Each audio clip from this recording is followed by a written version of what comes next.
ಚಿಕ್ಕಬಳ್ಳಾಪುರ ಜಿಲ್ಲೆಯಲ್ಲಿ ಬೆಚ್ಚಿ ಬೀಳಿಸುವ ಘಟನೆಯೊಂದು ಬೆಳಕಿಗೆ ಬಂದಿದೆ.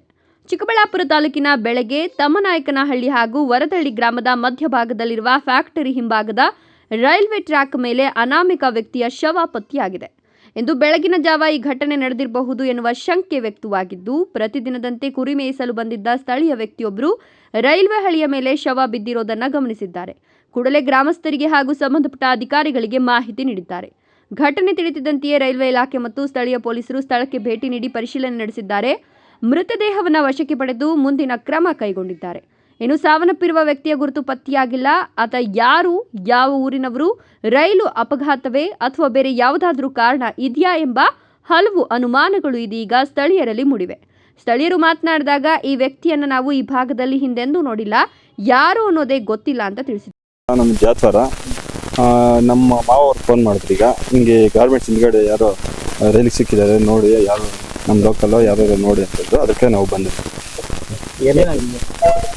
ಮೋಸ್ಟ್ಲಿ ರೈಲು ಸಿಕ್ಕಿದ್ದಾರೆ ಅನಿಸ್ತೈತೆ. ಮೋಸ್ಟ್ಲಿ 11 ಗಂಟೆಗೆ ರೈಲು ಹೋಗುತ್ತೆ ಚಿಕ್ಕಬಳ್ಳಾಪುರದಿಂದ ಕೋಲಾರ್ಗೆ. ಆ ಟೈಮಲ್ಲಿ ಆಗಿರ್ಬೋದು. ಇಲ್ಲ ಸರ್, ಗೊತ್ತಾಗ್ತಾ ಇಲ್ಲ. ಯಾಕಂದ್ರೆ ಅರ್ಧ ತಲೆ ಇದಾಗಿದೆಯಲ್ಲ, ಗೊತ್ತಾಗ್ತಾ ಇಲ್ಲ. ಭಯಂಕರವಾಗಿದೆ, ತಲೆ ಎಲ್ಲ ಹೋಗಿದೆ. ಅದೇ ಗೊತ್ತಾಗ್ತಾ ಇಲ್ಲ. ನಮ್ಮ ಒಂದು ರೈಲ್ವೆ ಡಿಪಾರ್ಟ್ಮೆಂಟ್ ಬಂದ ಬಾಡಿಯಲ್ಲಿ ಏನೋ ಸಿಕ್ಕಿದ್ರೆ ಪ್ಯಾಂಟಲ್ಲಿ ಗೊತ್ತಾಗ್ತಾ ಇಲ್ಲ ಸರ್. ಇಲ್ಲ ಸರ್, ಜಾಸ್ತಿ ಜನ ಬರ್ತಾರೆ, ನಮಗೂ ಗೊತ್ತಾಗಲ್ಲ. ನಾವೇನು ನಮ್ಮ ಲೋಕಲ್ ಅಂತೇಳಿ ನೋಡಕ್ ಬಂದ್ವಿ, ನಮ್ಗೆ ಗೊತ್ತಾಗಿಲ್ಲ. ಅದೇ ನಮಗೂ ಸ್ವಲ್ಪ ಇದಿರ್ಬೇಕು. ಯಾಕಂದ್ರೆ ಆ ಟೈಮಿಂಗ್ಸ್ ರೈಲ್ ಬರ್ತೈತಲ್ಲ, ನಾವು ಸ್ವಲ್ಪ ಜವಾಬ್ದಾರಿಗೆ ಇರ್ಬೇಕಲ್ವಾ. ನಾವು ಮನುಷ್ಯರಾಗಿ ಹುಟ್ಟಿದ್ಮೇಲೆ ಈ ಟೈಮಿಗೆ ಬರುತ್ತೆ ಅಂದ್ರೆ ನಾವು ಜವಾಬ್ದಾರಿಗೆ ಇರ್ಬೇಕು. ಈಗ ಅದು ಯಾವಾಗೂ ಆ ಟೈಮ್ಗೆ ಬರೋದಿದ್ರೆ ತಪ್ಪು. ಆ ಟೈಮ್ ಸರಿಯಾಗಿ ಬರುತ್ತಲ್ವಾ, ನಾವು ಮನುಷ್ಯರಾದ ಜವಾಬ್ದಾರಿ ಇರಬೇಕು.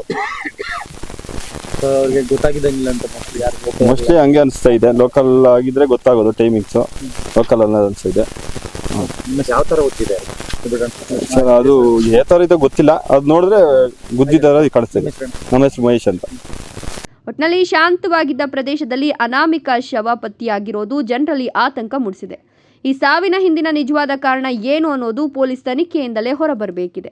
ಹೆಚ್ಚಿನ ಮಾಹಿತಿಗಾಗಿ ಕಾದು ನೋಡಬೇಕು.